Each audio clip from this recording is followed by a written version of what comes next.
अखिलेश यादव समझ रहे हैं सब अच्छा है, 27 से पता चलेगा उनको। अरे तुम ऐसे मुख्यमंत्री हो जो तुम पीड़ित परिवार से जाकर नहीं मिल सकते। तुम 50 मुस्लिम महिलाओं का रेप हुआ है, 50,000 बेघर हो गए, आप आकर सेकुलरिज्म की बात करते हैं। क्या स्पीच थी अखिलेश यादव की वक्फ कानून के ऊपर? एक लफ्ज नहीं बोला वक्फ पे। गुजरात का बोल रहे, योगी पे ताने मार रहे। ये आप रिप्रेजेंट कर रहे, इतना बड़ा कानून हमारे बर्बादी का बन रहा था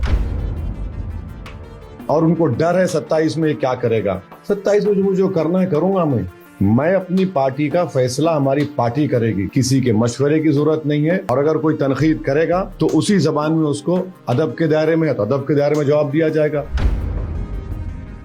और ये क्या ठेकेदारी है, जमींदारी है, जागीरदारी है कि तुम नहीं लड़ना? राजा रजवाड़ों को मार के निकाल दिया गया है, ये नए राजा बने हुए हैं। कौन होते भाई तुम बोलने वाले मेरे को? लड़ना नहीं लड़ना, मैं क्या तुम्हारा गुलाम हूं? इकरा आई यहाँ, उन्होंने कहा कि हमारे भाई हैं लेकिन यहाँ वोट बांट रहे हैं। अरे आप हैं मुजफ्फरनगर के, कैराना के हैं, कभी तो बोलो उसके बारे में। आपका वालिद मरहूम बहादुर आदमी था, हम साथ थे 2004 में एमपी। आप महिला है ना, 50 महिलाओं का रेप हुआ है, मैं मिला हूं 4 से। उनकी दास्तान सुनो, क्या क्या अखिलेश मिला कभी उन महिलाओं से? खेतों में ले जाकर कैसा रेप करे, किस तरह उनको आज भी इंसाफ नहीं मिला। अब तो वो केसेस भी खत्म हो गए बेचारों के। कौन क्या बोल रहे हैं? पार्टीशन के बाद 50,000 मुसलमान डिस्प्लेस हुआ मुजफ्फरनगर में, आज वो बात कर रहे हैं। वक्फ बोर्ड का कानून आया, पार्लियामेंट में थे बाहर, याद कराऊं आपको क्या स्पीच थी अखिलेश यादव की वक्फ कानून के ऊपर? एक लफ्ज नहीं बोला वक्फ पे। गुजरात का बोल रहे, योगी पे ताने मार रहे। ये आप रिप्रेजेंट कर रहे, इतना बड़ा कानून हमारे बर्बादी का बन रहा था।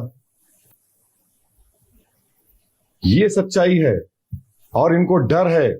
आए यहां पर यादव को मदद करने, अपने भाई को। हम यहां पर आए सीमांचल की जनता के लिए और आते रहेंगे, इसमें सिर्फ हिंदू मुसलमान सब है। और उनको डर है 27 में क्या करेगा। 27 में जो करना है करूंगा मैं अपनी पार्टी का फैसला हमारी पार्टी करेगी, किसी के मशवरे की जरूरत नहीं है। और अगर कोई तनकीद करेगा तो उसी जबान में उसको अदब के दायरे में है तो अदब के दायरे में जवाब दिया जाएगा। हम जवाब दे रहे हैं।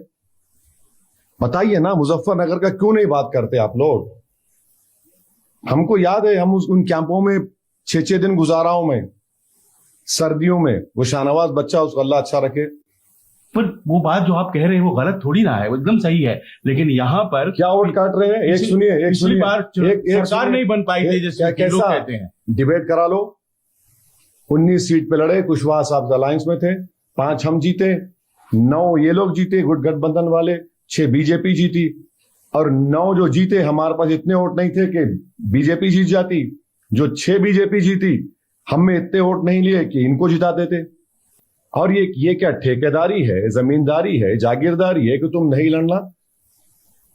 राजा रजवाड़ों को मार के निकाल दिया गया है, ये नए राजा बने हुए हैं कि तुम क्यों लड़ रहे? कौन होते भाई तुम बोलने वाले मेरे को? लड़ना नहीं लड़ना, मैं क्या तुम्हारा गुलाम हूं? मुझे पसंद ही नहीं इन चीजें। मेरे खिलाफ फिर सारी दुनिया लड़ती है, इम्तियाज जलील के खिलाफ लड़ती है, तो हम पुकारते हैं क्यों लड़े क्यों लड़े। बोलने वाले गुरूर तकब्बुर में डूबे हुए हैं, याद रखिए। हमारी वजह से 1 सीट लड़े यहां पर, कितने जीती बीजेपी यहां से बोलो? 540 का इलेक्शन होता है, कितने लड़े हम बोलो? बेशर्मी की और बेहयाई की हद कर रहे हैं लोग। ये लोग अपने गिरेबान में झांक कर देखकर इंट्रोस्पेक्शन करेंगे तो इनको अपनी गलती नजर आएगी। अखिलेश यादव समझ रहे हैं सब अच्छा है, 27 से पता चलेगा उनको। अरे तुम ऐसे मुख्यमंत्री हो जो तुम पीड़ित परिवार से जाकर नहीं मिल सकते। मैं मिला हूं, मैं जानता हूं 4 महिलाओं से। 50 मुस्लिम महिलाओं का रेप हुआ है, 50,000 बेघर हो गए, आप आकर सेकुलरिज्म की बात करते हैं। आप तो कितने 2 विधानसभा हारे, 2 पार्लियामेंट, 3 पार्लियामेंट हार गए आप, और आप बोलते नहीं नहीं बीजेपी ऐसा कर रही है। तुम हराए क्यों नहीं भाई उनको? तुमको तो झोली भर भर के मुसलमान ने टिकट दिया, और दिया। हाँ, और तुम्हारा भाई तो गायब हो गया, तुम्हारा भाई तो गायब हो गया ना। मगर तुमको दावा है नहीं मेरे बंधुआ मजदूर हैं आप। यही तो प्रॉब्लम है, यही तो प्रॉब्लम है।